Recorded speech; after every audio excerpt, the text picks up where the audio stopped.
What is up, everyone? Jason Suttie, and welcome to the Dollars and Debt Show with Jason Suttie. New name, same guy, maybe expanded topics. I think, and honestly, jokes aside, that's what was behind the rename of the show and what we're going to talk about is that even though, yes, I'm a mortgage broker, that by dealing with such a major debt, but something that so many people have, like everyone does, we're always just kind of intermittent in these financial conversations. So I really wanted to expand the name and expand what we're going to talk about here. It's really a lot about personal finance, and that goes from debts up to investments.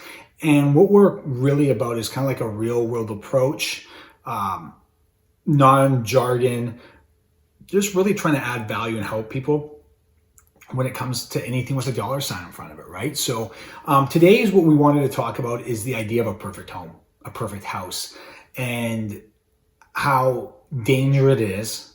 It's so dangerous to be stuck in that looking for the perfect house. I've seen a couple of things happen. Now let's talk about why conceptually I think it's almost impossible. The reality is if you were to sit there and take about every little thing that you want that would make a house perfect, boom. The fact that there's someone out there selling a home in probably a smaller geographic area than you're willing to admit that hits everything, all of these things that you want, and they're just like you, is so slim. But let's make this even worse. Let's say you're buying with your spouse. So now these things have to hit all of your guys' perfect house. It's almost impossible to get all of those things, and it often never happens. Someone has to concede, but the challenge is a lot of times people don't want to. They think that they're going to stumble upon a house that knocks all that stuff out. So there's the frustration of you're looking for something that quite frankly just doesn't exist. But to me, I think the more important part, to be honest with you, is the cost of the waiting, the opportunity cost by you waiting. And we see this in all sorts of areas of life. When people don't seize an opportunity, they overanalyze. There's that phrase paralysis by analysis, like they just keep thinking and don't take any action. And so let me tell you specifically how this could work in your real estate game.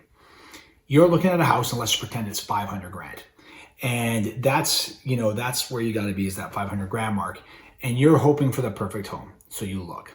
And you go to showing after showing, and you wait, and it goes through busy periods and slow periods, and you get all the listings, but nothing quite ticks all the boxes off.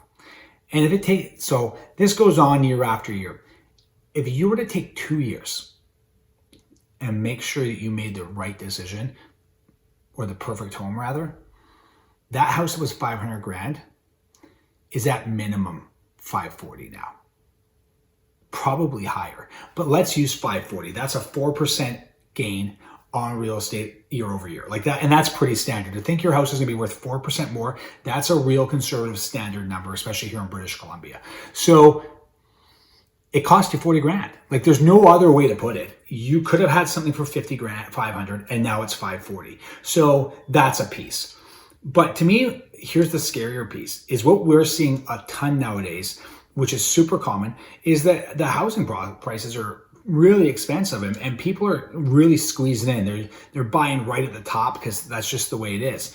Well, what if when you started looking, 500 grand was your budget, but we had you squeezed to 510. We could go up if we needed to, but 500 is where you needed to be.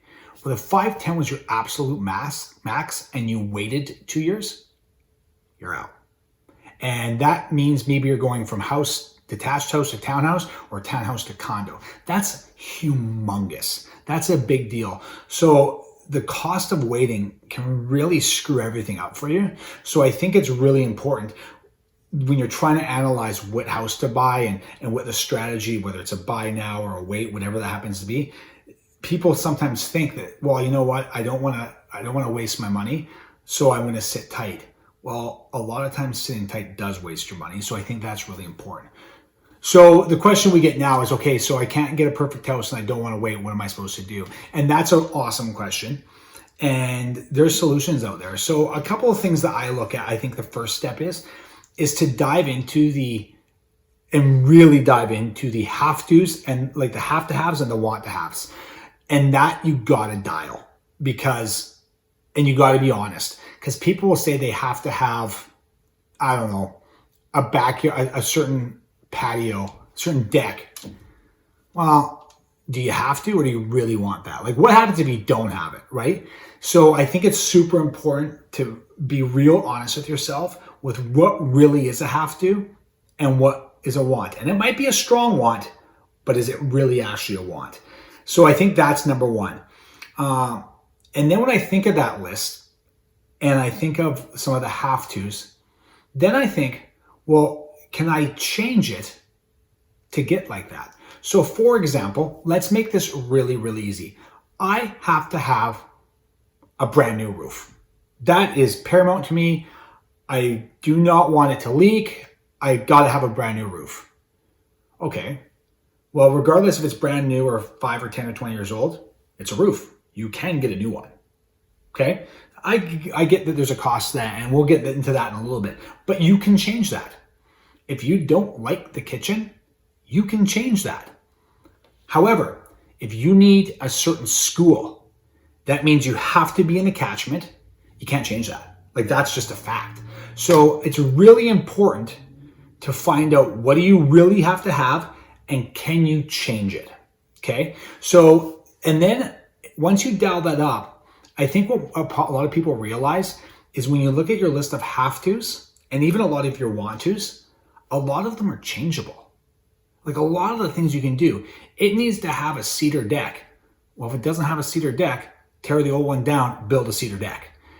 Like, there's those things, there's so many things you can change. And I can tell you, I remember when we were at one point when I was looking for a home, I remember how quickly I would walk through a home, because I realized really quickly how little so many of the things mattered, because so many of them I could change. So I think that's super key, right? You got to get to that have to. So then you have your have to list, and the have tos that you cannot change has to, like, there's nothing you can do about it. It has to be a certain way.